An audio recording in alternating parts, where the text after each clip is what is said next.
morning, Colonel Bai. It's Wednesday, November 11th. I'm Letitia. And I'm Theo, and here are your morning announcements. This month's video contest is underway and is CB's Got Talent. Submit a 30-second video to the CB Studco Instagram for a chance to win great prizes, points for your grade, and a chance to have it aired on Cougar Vision. Are you having trouble with math? Or do you need a little help with some math homework questions?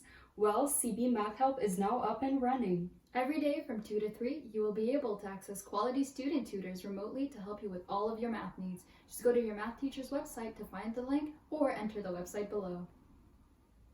Are you interested in tech but don't know where to get started? Ascent is an organization that aims to jumpstart careers in tech. Through Ascent, students can find internship opportunities, attend bi-weekly webinars featuring professionals in tech fields, take part in interactive workshops, and much, much more. You can sign up and receive more information by visiting the website below. There are limited spots available, so make sure to sign up as quickly as possible. Their first meeting will be held on Friday, November 13th. Attention grade 12s applying to Queen's University. Do you have a cumulative average of at least 90% throughout high school? Apply to the Queen's Chancellor Scholarship. We can nominate 2 students this year. To be considered as a nominee, email your application to Miss Madry by 3:15 p.m. on November 12th. You must also apply to Queen's on OUAC by November 15th. Know somebody who deserves a little extra recognition? Send an email to Mr. Baird to nominate them for Cougar of the Week.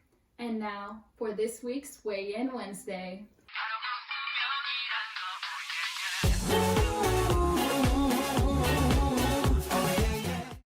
Over half of Colonel Bai students prefer the second octomester over the first. And 52% of students said the thing they missed the most from ordinary school was seeing their friends. And finally, CB's favorite Cougar Vision show is...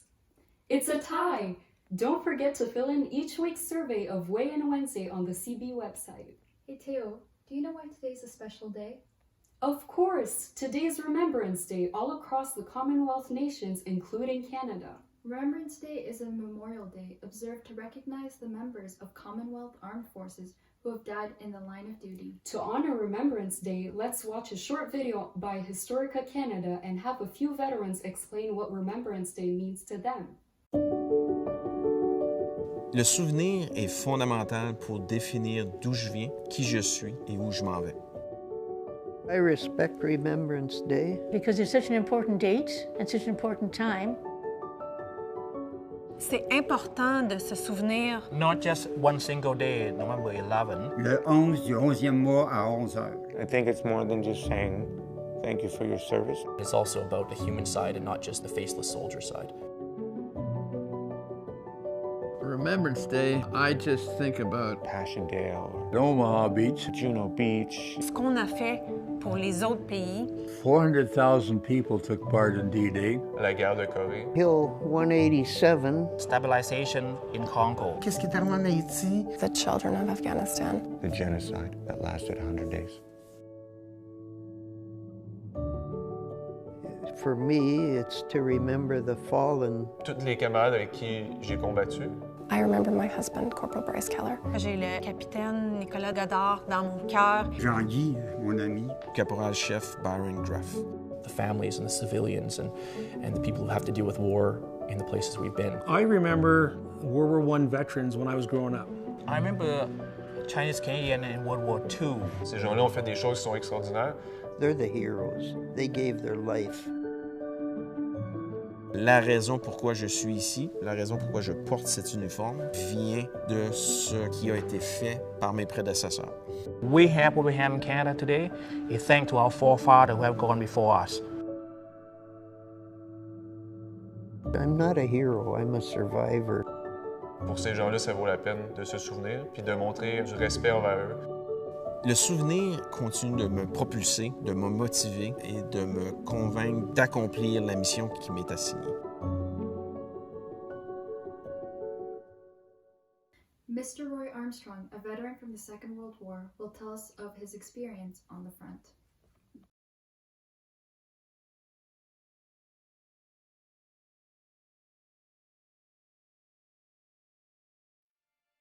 The night before, we get instructions to write our last letter home. I was married, young, just married, very young and married. And who do you send a letter to? Your mom and dad or your wife? I addressed it to all of them. That's a hell of a letter to have to write. Regina Rifles, I think they went the deepest in land that anybody did. And the 14th Field was right behind them. Lots of times, did you ever see them set up a field ambulance? It's 4 ambulances, and they back them all together, but they leave a hole in the middle for the operating room. Each ambulance will take four wounded men, and they operate them, fix them up, put them in an ambulance, the way it goes, and if another one backs in. I saw a guy come in the 14th Field Ambulance one time. I thought he was saying a prayer. He was sitting like this, and he had a little hole through there for a cigarette.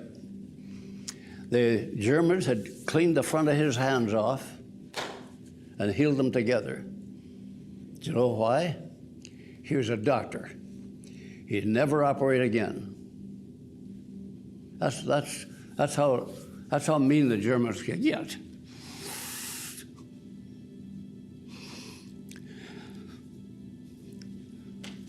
You can't believe some of the stuff that I witnessed during the war. Regina Rifles confiscated an ambulance one time. The Americans just went over and bombed a couple we had, and Regina Rifles turned an ambulance over to us. And I got the pleasure of driving this thing down to the 14th Field Ambulance and putting the thing to work. But the mechanics have got to look it over first. And you know what they found? There's a pipe off the exhaust pipe, up the back of the ambulance and into the ambulance. You know what they do that for? Children and old age people. When they got to their destination, everybody'd be dead in the back of that ambulance. How mean can people get?